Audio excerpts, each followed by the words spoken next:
Good morning students. आज हम पढ़ने जा रहे हैं सी फंक्शन के बारे में। C function a large C program is divided into basic building blocks called C function. एक लार्ज सी प्रोग्राम जब छोटे छोटे बिल्डिंग ब्लॉक्स में डिवाइड हो जाता है उसको हम सी फंक्शन कहते हैं। C function contain set of instructions enclosed by a bracket. ठीक है, सी फंक्शन जो होता है वो ब्रैकेट्स में क्लोज होता है। जैसे सम फंक्शन है, सम के साथ हमने ब्रैकेट डाली, इसके अंदर हम डालेंगे पैरेंथेसिस। पैरेंथेसिस होते हैं पैरामीटर्स जिस पे हम फंक्शन अप्लाई करते हैं। Actually collection of these functions create a C program. इन्हीं फंक्शंस के कलेक्शन को के साथ हम सी प्रोग्राम बनाते हैं।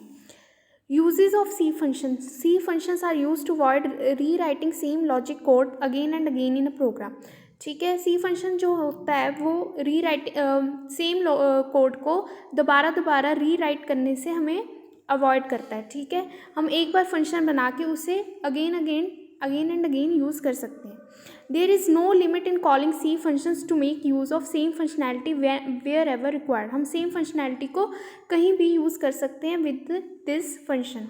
We can call functions any number of times in a program and from any place in a program. A large C program can easily be tracked when it is divided into functions. The core concept of C function is reusability. हम इसे again and again use कर सकते हैं। Divided a big task into small pieces. Big task को, एक बहुत बड़े task को छोटे छोटे स्मॉल टास्क में डिवाइड कर सकते हैं to achieve the functionality and to improve understandability of large C programs. Types of functions. C functions can be classified into two categories: predefined functions, user-defined functions. दो categories में divided है functions, predefined functions, user-defined functions. Library functions क्या होते हैं? Library functions are not required to be written by us. ठीक है, library function standard functions होते हैं। ये हमें within a library functions are not required to be written by us. ठीक है, ये स्टैंडर्ड फंक्शंस होते हैं, ये हम खुद नहीं लिखते, ये हमें विद इन सी प्रोग्राम मिल जाते हैं। Printf and scanf belong to the category of library functions. ठीक है, ये सारे लाइब्रेरी फंक्शंस है। Printf, scanf, square root, cos, string cat, random etcetera are the some of library functions. ठीक है, अब ये प्रोग्राम है hash include stdio.io.h, hash include math.h। ठीक है, इसके अंदर हमने मेन फंक्शन जो कॉल किया है वो भी एक लाइब्रेरी फंक्शन है। Float X Y, scanf function है library function. Square root X, ये भी एक लाइब्रेरी फंक्शन है।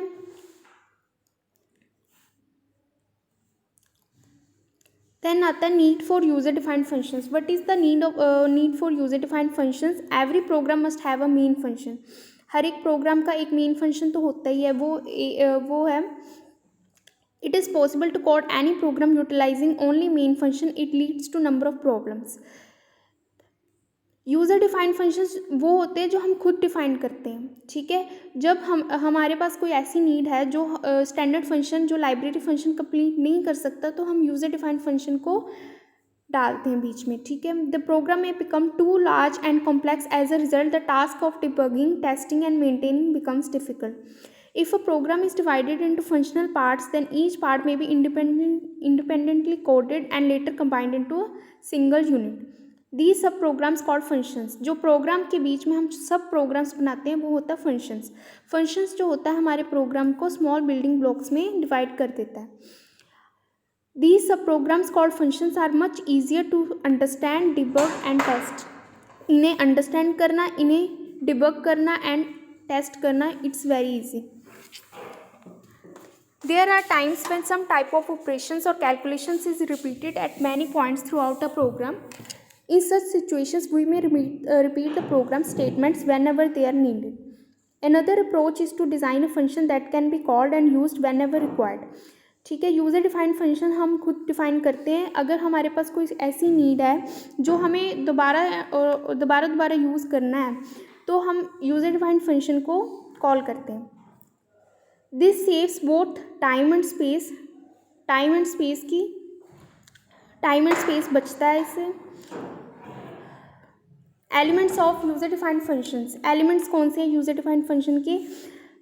सबसे पहला एलिमेंट है फंक्शन डेक्लेरेशन और प्रोटोटाइप। ठीक है, सबसे पहले हम फंक्शन को डिक्लेयर करते हैं, ठीक है, देन हम उसे कॉल करते हैं और उसके बीच में फंक्शन डेफिनेशन, जो हम स्टेटमेंट्स डालते हैं फंक्शन के बीच में, that is a function definition.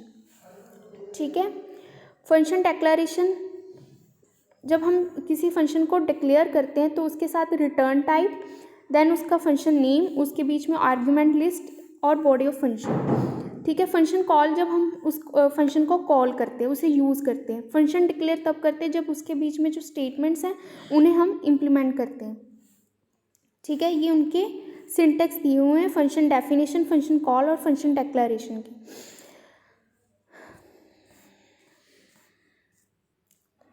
Then आती है डेफिनेशन ऑफ फंक्शंस। फंक्शन की डेफिनेशन के बीच में हम क्या, फंक्शन जो है वो 2 पार्ट्स में डिवाइडेड है। फर्स्ट है function header and then function body.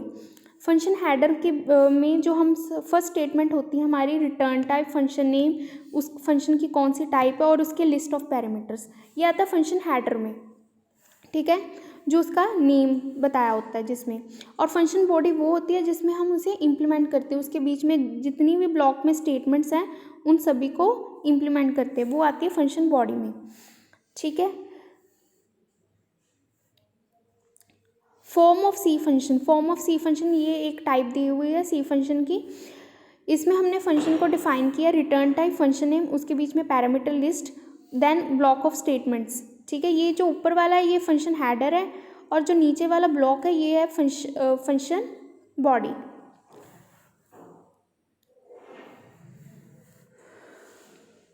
Formal parameter list, formal parameter list क्या होती है? Parameter list declares the variables that will receive the data send by calling program. ठीक है, जो हम पैरामीटर्स देते हैं फंक्शन को, that are formal parameter list. They serve as input data to function to carry out a specific task. हमने किसके ऊपर फंक्शन अप्लाई करना है? जैसे अब अगर हमने सम करना है, सम फंक्शन अप्लाई किया तो उसके बीच में जो पैरामीटर्स हैं int a comma int b, that are formal parameters. The parameter is known as arguments, float, quadratic। ठीक है, ये सारे जो पैरामीटर्स दिए हुए हैं बीच में फंक्शन के, जैसे क्वाड्रेटिक फंक्शन के बीच में पैरामीटर्स दिए, पावर फंक्शन के बीच में दिए, सम फंक्शन के बीच में दिए, these are arguments. There is no semicolon after the closing parenthesis. ठीक है, जब हम पैरेंथेसिस को क्लोज करते हैं पैरामीटर लिस्ट के, उसके बाद में सेमीकोलन नहीं आता। The decision parameter variables can not be combined. ठीक है, formal parameter list, to indicate that the parameter list is empty we use the keyword void. ठीक है, अगर हमने बताना कि हमारे बीच में हमने फंक्शन के बीच में कोई पैरामीटर्स नहीं है तो हम उसके साथ वॉइड टाइप लगाएंगे, वॉइड रिटर्न टाइप, मतलब कि कोई वैल्यू नहीं है। ठीक है, many computer accept as an empty set of parentheses. It is good to use void to indicate a null parameter list. How to call a C functions in a program? C function को call करने की भी 2 ways हैं, एक है call by value, एक है call by reference. Call by value क्या होता है? Call by value method, the value of variable is pass to the function as a parameter. इसमें हम डायरेक्टली वैल्यू ही पास करते हैं कॉल बाय वैल्यू में। ठीक है, the value of actual parameter can not be modified by formal parameter. इसमें हम value को मॉडिफाई नहीं करते क्योंकि हम डायरेक्ट वैल्यू को ही पास करते हैं। Different memory is allocated for both actual and formal parameters because value of actual parameter is copy to formal parameter. इसमें एक्चुअल पैरामीटर की वैल्यू ही फॉर्मल पैरामीटर में कॉपी होती है क्योंकि हम डायरेक्टली वैल्यू ही पास करते हैं। ठीक है, एक्चुअल पैरामीटर क्या होता है, फॉर्मल पैरामीटर क्या होता है? This is the argument which is used in function call. ठीक है, एक्चुअल पैरामीटर वो होता है जब हम फंक्शन को कॉल करते हैं उस टाइम पे जो हम वैल्यू पास करते हैं वो होते हैं एक्चुअल पैरामीटर्स, और फॉर्मल पैरामीटर वो होते हैं जब हम फंक्शन को डिफाइन करते हैं कि हमने ये वाले इस टाइप के पैरामीटर्स डालने हैं।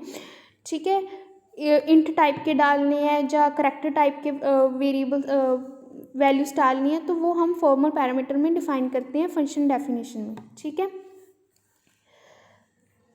Call by reference, call by reference क्या होता है? कॉल बाय रेफरेंस मेथड में हम एड्रेस पास करते हैं, डायरेक्ट वैल्यू नहीं पास करते, एड्रेस पास करते हैं। ठीक है, the value of actual parameter can be modify. इसमें हम मॉडिफिकेशन कर सकते हैं क्योंकि हम डायरेक्ट वैल्यू पास नहीं करते। Same memory is used for both actual and formal parameters since only address is used by both parameters. इसमें हम एक्चुअल और फॉर्मल पैरामीटर के लिए सेम मेमोरी यूज़ कर सकते हैं क्योंकि हम इसमें एड्रेस ही पास करते हैं. Thank you.